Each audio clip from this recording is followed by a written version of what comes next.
Haris Tarin was born in Afghanistan. Now he heads the Washington, D.C. office of the Muslim Public Affairs Council. The group seeks to promote the rights and concerns of Muslim Americans, and it says the upcoming elections are important for Muslims. It will make a difference, and they have a large stake in the 2012 elections.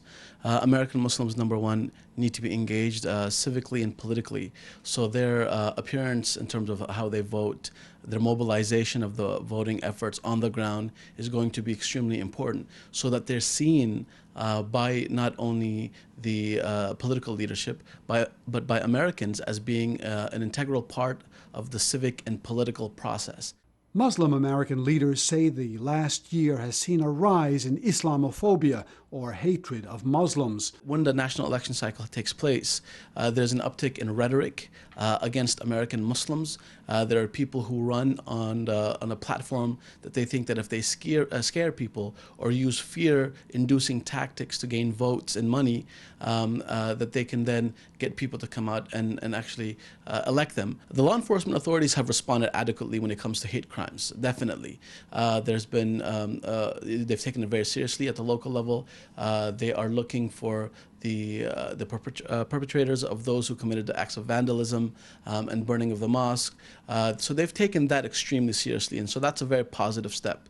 The law enforcement agencies at the local level and federal level. On the political end, it's a little bit different. We don't see the same type of political will that's coming out against this rhetoric. But then really the large portion of the political leadership in our country has not come out as strongly as it should.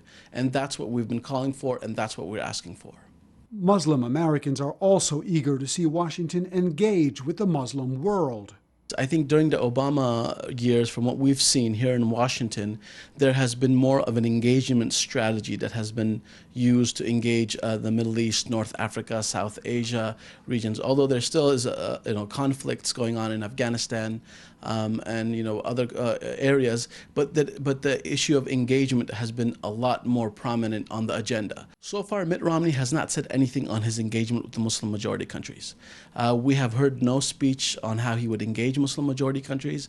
We've heard no signs of his willingness to go to any of these countries and engage them. So far, we haven't seen a sign that would indicate that a President Romney would carry on the same policies of engagement. And so that's what worries us. And so we've asked the Romney campaign to make it clear what will be his policy priorities in the Middle East, North Africa, and South Asia as well.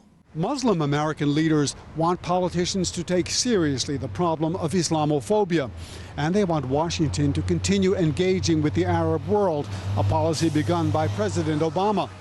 But mostly they're urging Muslim Americans to get involved and vote so they can have an influence in local and national politics. Burton Bolag, KSA2, Washington.